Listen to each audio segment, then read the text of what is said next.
Welcome back my dear students, मैं हूं विवेक तापड़िया और यह है आपका channel physics in life and life. तो बच्चों, हम लोग रे ऑप्टिक्स में रिफ्रैक्शन पढ़ रहे थे और रिफ्रैक्शन में हम लोग ने समझ लिया रिफ्रैक्शन एक्चुअल में स्पीड में चेंज होने की वजह से होता है। और दूसरी बात हमने समझा रिफ्रैक्टिव इंडेक्स क्या होता है, जो कि मीडियम की ऑप्टिकल डेंसिटी पर डिपेंड करता है। अब हम बात करेंगे रिलेटिव रिफ्रैक्टिव इंडेक्स को समझने के लिए refraction through a number of media की। यानी लाइट जा रही है हवा से पानी में, पानी से कांच में। Light is moving from air to water, then water to glass and then again glass to air, फिर कांच से हवा में जा रही है। तो ऐसी सिचुएशन में जो डिफरेंट डिफरेंट मीडिया हैं उनके रिलेटिव रिफ्रैक्टिव इंडिसेस को हम आपस में कैसे लिंक करेंगे। और हमें अपने दिमाग में एक बात ये भी बैठानी है कि अगर डेंसर मीडियम का रिफ्रैक्टिव इंडेक्स हम निकालते हैं रेयर मीडियम के रेस्पेक्ट में, then value is always greater than 1। But if reverse happen, अगर उल्टा आप कर रहे हैं यानी रेयर मीडियम एक विरल माध्यम का अपवर्तनांक आप निकाल रहे हैं सघन माध्यम के सापेक्ष with respect to denser medium, if you are finding refractive index of rarer medium with respect to denser medium, then its value is less than 1. So how they are related, let's understand with this small derivation. एक छोटा सा derivation है, 2 number में आपसे पूछा जा सकता है, NCERT में नहीं है बच्चों, but you must prepare this derivation for better understanding of refractive index. So हम इसे तैयार करते हैं। आइए,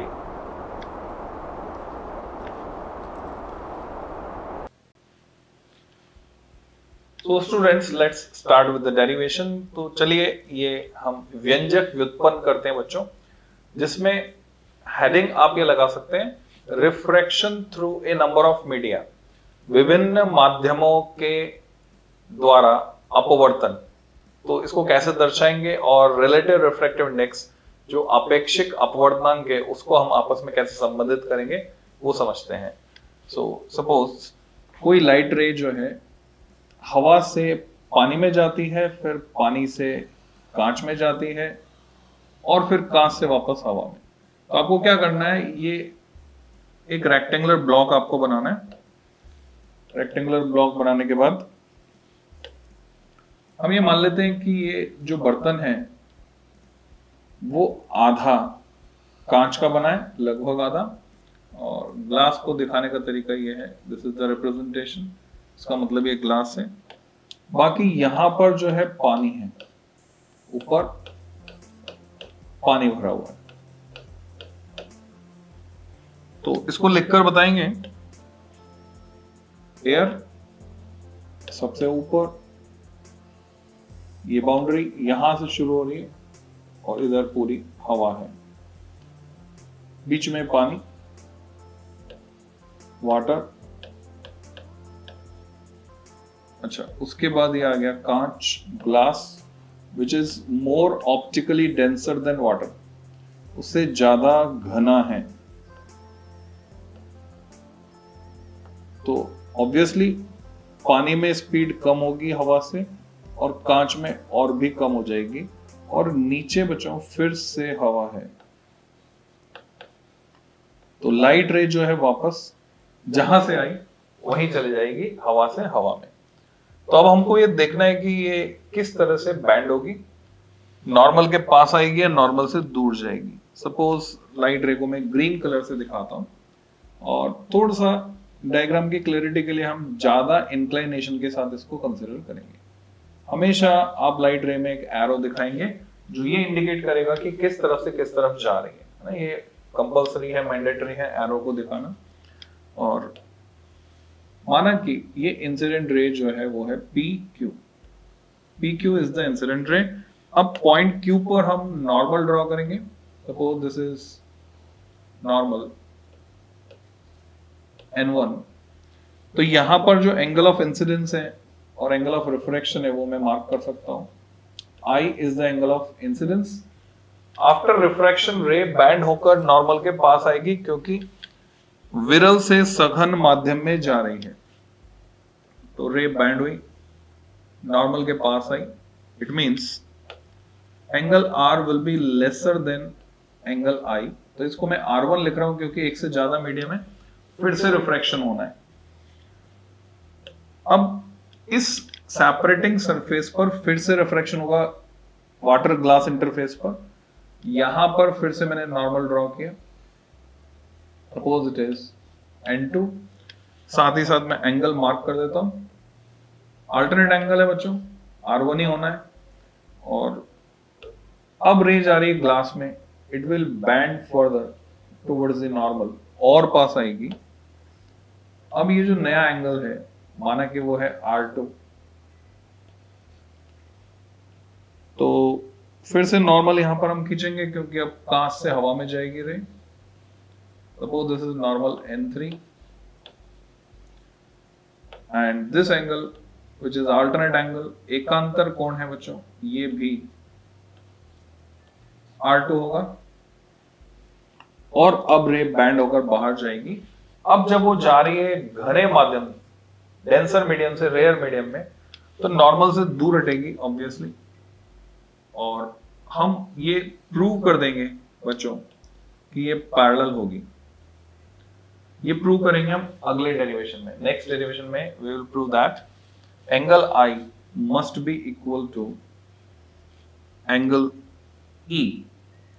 E stands for emergence. This angle E is actually equal to angle I. We will prove this in next derivation. यहां पर हम ये मान के चल रहे हैं। So, अगर मैं नेमिंग कंप्लीट करता हूं, this ray is P Q R S T। ST को हम कहेंगे निर्गत किरण, emergent ray. ST is the emergent ray, PQ is the incident ray, QR and RS refracted ray. You can call refracted ray. So this is the situation. Now we have to write Snell's law. Snell का नियम उस हर बिंदु पर लगाएंगे जहां जहां refraction हो रहा है। तो आप देख सकते हैं कहां कहां रिफ्रैक्शन हो रहा है बच्चों, यहां पर यानी पॉइंट Q पर, और कहां रिफ्रैक्शन हो रहा है, पॉइंट R पर, और हो रहा है S पर। तो इन तीनों पॉइंट्स पर हम अप्लाई करेंगे स्नेल्स लॉ। सो लैंग्वेज में आपको लिखना होगा, now applying Snell's law at points Q, R and S we get. तो स्नेल्स लॉ लगाने पर हमें क्या मिलेगा, लेट्स सी।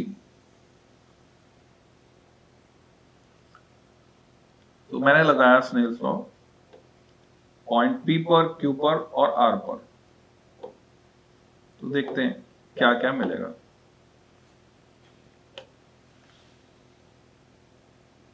पॉइंट P की बात करते हैं, पॉइंट Q की बात करते हैं पहले, है ना। Applying Snell's law, you must right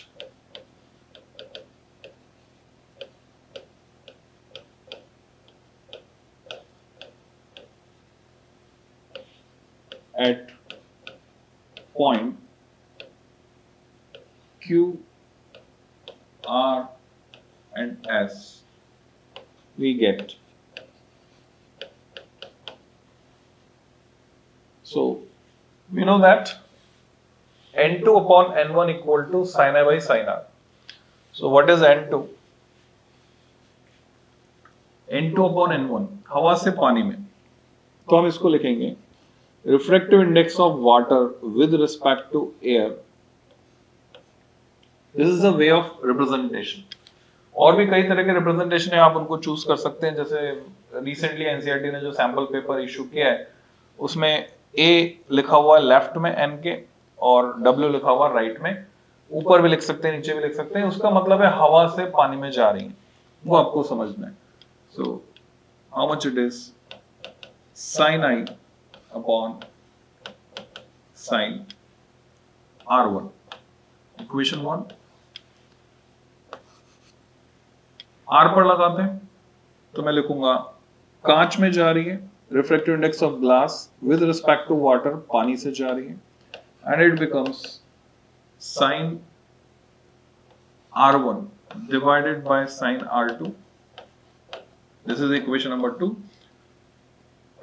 Also ये सपोर्टिंग वर्ड्स हैं जो आपको लिखने हैं. अब जा रहे हवा में कांच से. Refractive index of air with respect to glass, it is sin R2 divided by sin E. But actually sin E तो sin I के बराबर है, तो मैं इसको लिखूंगा sin I and this is equation number 3. अब अगर आप यहाँ पे ध्यान से देखें इन तीनों एक्सप्रेशंस को, तो बच्चों ये क्लियर है. जब मैं मल्टीप्लाई करूंगा इक्वेशन 1, 2 एंड 3 को, now 1 into 2 into 3, what do we get? We will get NWA into NGW into NAG equal to 1. ये हमें मिलता है. और ये बहुत ही इंपॉर्टेंट रिजल्ट, काम का रिजल्ट, क्योंकि यहां से मैं NGW को कैलकुलेट कर सकता हूं और NGW इसको मैं निकाल सकता हूं in terms of NWN and AG. तो ये बनता है बच्चों 1 अपॉन NWA इंटू NAG. अब यहां आपको समझना है, जब भी हम रेयर मीडियम का रिफ्रैक्टिव इंडेक्स डेंसर के रिस्पेक्ट में एक्सप्रेस करते हैं, रेयर का डेंसर का लेस देन 1 आता है, तो कन्वेंशन ये है कि हमेशा रिफ्रैक्टिव इंडेक्स 1 से ज्यादा हो, इसलिए हम रिप्रेजेंट करते हैं डेंसर मीडियम का refractive index with respect to rare medium. And principle of reversibility यहां पर आता है. प्रिंसिपल ऑफ रिवर्सिबिलिटी ये कहता है कि अगर मैंने इस रे के रास्ते में मिरर लगा दिया परपेंडिकुलर टू इट्स पाथ, तो ये रे रीट्रेस कर जाएगी अपने इस पाथ को, वापस उसी रास्ते से निकल जाएगी. यानी N12 is equal to 1 upon N21, ऐसा हम लिख सकते हैं. N12 is equal to 1 upon N21. It is called principle of reversibility. So what should I write here? NAG की जगह पर मैं लिख सकता हूं, क्योंकि एयर का refractive index with respect to glass is less than 1, तो मैं इसको एक्सप्रेस करूंगा ग्लास का refractive index with respect to air. So it becomes NGA divided by NWA, and this is the important result. We can say glass का refractive index with respect to water होता है glass का refractive index with respect to air divided by water का refractive index with respect to air. So how to learn it? याद रखने का तरीका क्या है? जो यहां पहले आ रहा है वो यहां ऊपर जाएगा, जो बाद में आ रहा है वो नीचे जाएगा. जब जब A लिखा हुआ है तो यह है एब्सोल्यूट रिफ्रैक्टिव इंडेक्स एयर या वैक्यूम के रिस्पेक्ट में, और जब कुछ और लिखा हुआ है तो यह है रिलेटिव रिफ्रैक्टिव इंडेक्स. तो हम क्या बोलेंगे? कांच का आपेक्षिक अपवर्तनांक, the relative refractive index of glass with respect to water, पानी के सापेक्ष कितना है? Refractive index of glass upon refractive index of water. अब ये सीधे सीधे आप कैलकुलेट कर सकते हैं. आपको क्वेश्चन पूछा जाता है, क्वेश्चन में दिया जाता है ग्लास का रिफ्रैक्टिव इंडेक्स हम जानते हैं, it is given to you. NGA 3/2 है या 1.5 है. NWA ये भी आपको दिया गया 1.33 है, यानी 4/3 है. तो आपसे कहते हैं पता करो भाई ग्लास का refractive index with respect to water क्या होगा. This data is given to you. तो आप सिंपली इसमें वैल्यू पुट करेंगे.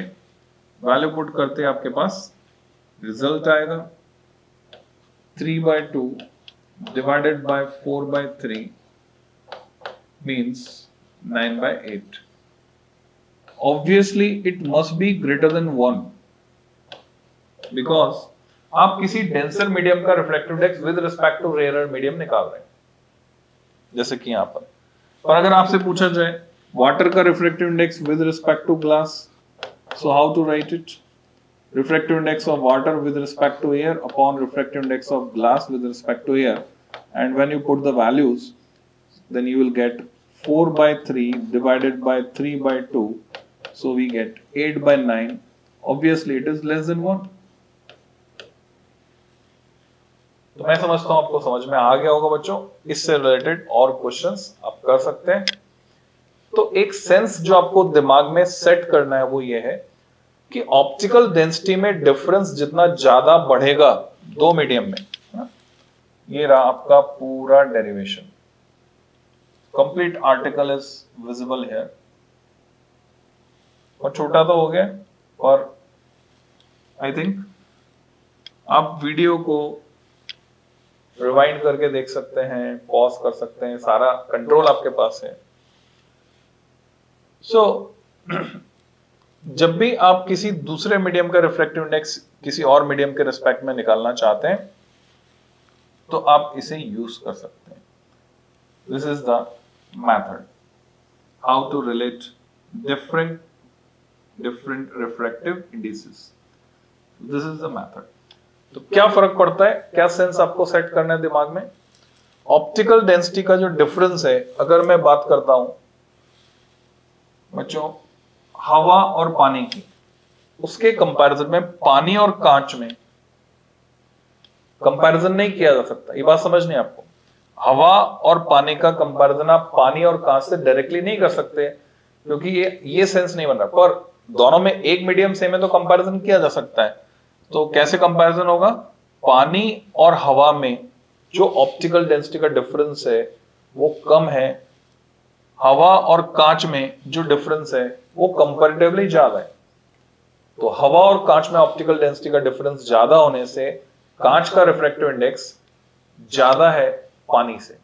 हवा और पानी के बीच ऑप्टिकल डेंसिटी का डिफरेंस कंपैरेटिवली कम होने से पानी का रिफ्रैक्टिव इंडेक्स कांच के रिफ्रैक्टिव इंडेक्स से कम है. और अगर हम डायमंड की बात करें तो हवा और डायमंड में ऑप्टिकल डेंसिटी का डिफरेंस तीनों केस में सबसे ज्यादा है.